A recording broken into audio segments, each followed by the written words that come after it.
여러분, 혹시 한국 가평에 있는 이 거대한 건물들을 본 적이 있나요? 마치 궁전처럼 웅장한 그 건물들의 주인이 누군지 아시나요? 오늘 우리가 다룰 이야기는 여러분이 상상하는 것보다 훨씬 더 충격적이고 복잡합니다. 세계통일교라는 종교단체, 혹시 들어보셨나요? 이들이 어떻게 전 세계에 수백만 명의 신도를 확보했는지, 그리고 왜 정통 기독교계에서는 이들을 사이비로 규정하는지, 오늘 그 모든 진실을 파헤쳐 보겠습니다. 먼저 충격적인 사실 하나를 말씀드리겠습니다. 통일교의 창시자 문선명은 자신을 메시아, 즉 구세주라고 주장했습니다. 예수 그리스도가 완성하지 못한 구원 사업을 자신이 완성한다고 말이죠. 이것만으로도 기존 기독교와는 완전히 다른 길을 걷고 있다는 것을 알 수 있습니다. 하지만 여기서 끝이 아닙니다. 통일교의 핵심 교리는 원리강론이라는 책에 담겨 있는데 이 책의 내용을 알면 여러분도 깜짝 놀라실 겁니다.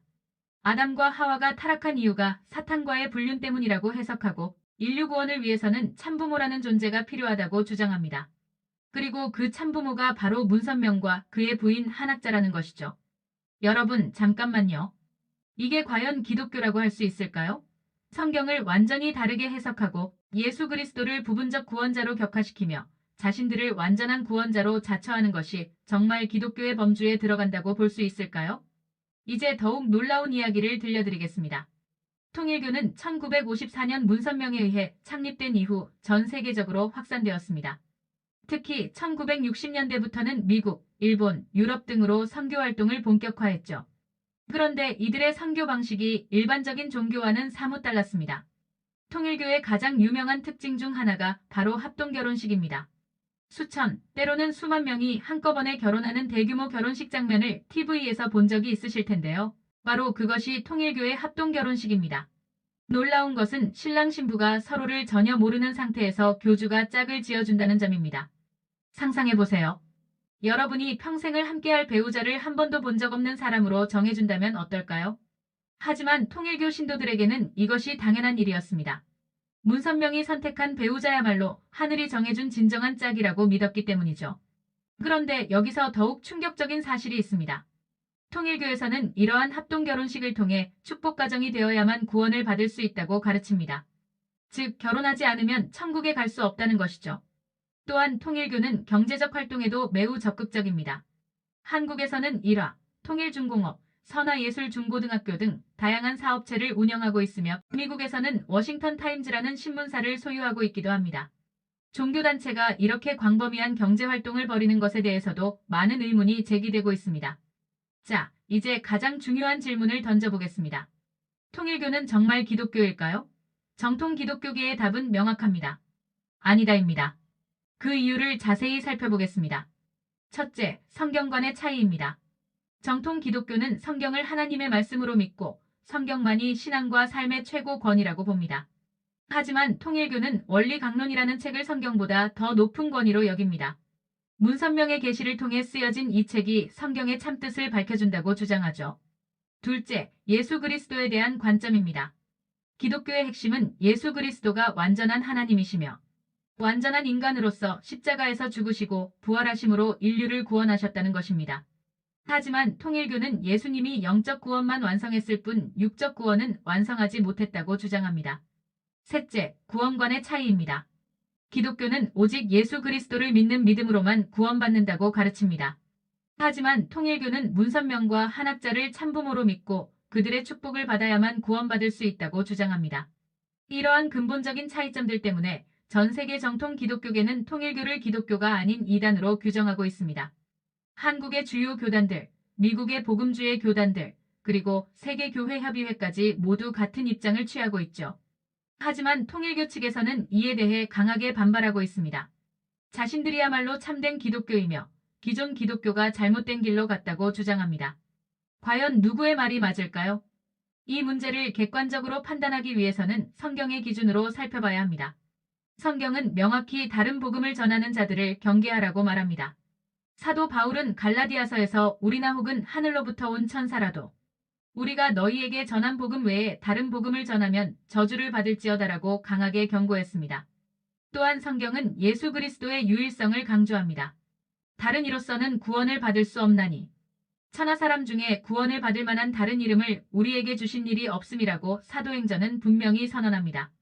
이러한 성경의 가르침에 비추어 볼 때 통일교의 주장들이 얼마나 성경과 다른지 알 수 있습니다.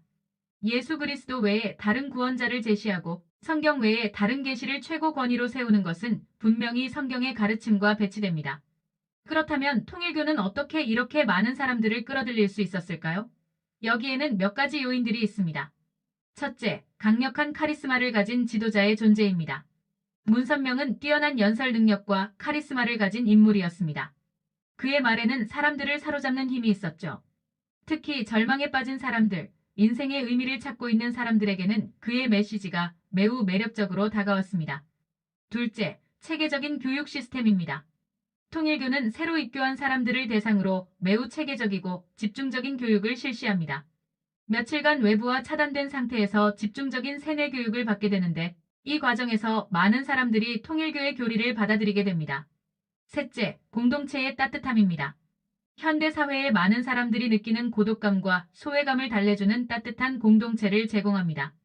특히 젊은이들에게는 이러한 소속감이 매우 중요한 요소로 작용합니다. 넷째, 거창한 비전의 제시입니다. 세계 평화, 인류 구원과 같은 거대한 목표를 제시하며 사람들로 하여금 자신이 역사적인 일에 참여하고 있다는 느낌을 갖게 합니다. 하지만 이 모든 것들이 결국 비성경적인 교리 위에 세워져 있다는 점이 문제입니다.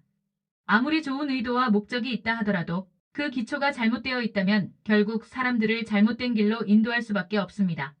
실제로 통일교를 떠난 많은 전 신도들이 증언하는 바에 따르면 통일교 내부에는 권위주의적인 문화가 만연해 있고 개인의 자유와 인권이 억압되는 경우가 많다고 합니다. 특히 합동결혼을 통해 맺어진 부부들 중 상당수가 불행한 결혼 생활을 영위하고 있다는 증언도 있습니다. 또한 경제적인 착취 문제도 심각합니다. 신도들에게 과도한 헌금을 요구하거나 무료 노동을 강요하는 경우가 빈번하다는 증언들이 있습니다. 이는 종교의 이름으로 자행되는 또 다른 형태의 착취라고 할 수 있습니다. 그렇다면 우리는 통일교 문제를 어떻게 바라봐야 할까요? 가장 중요한 것은 성경적 분별력을 갖는 것입니다. 어떤 종교나 단체가 아무리 좋은 말을 한다 하더라도 그것이 성경의 가르침과 일치하는지 반드시 확인해야 합니다.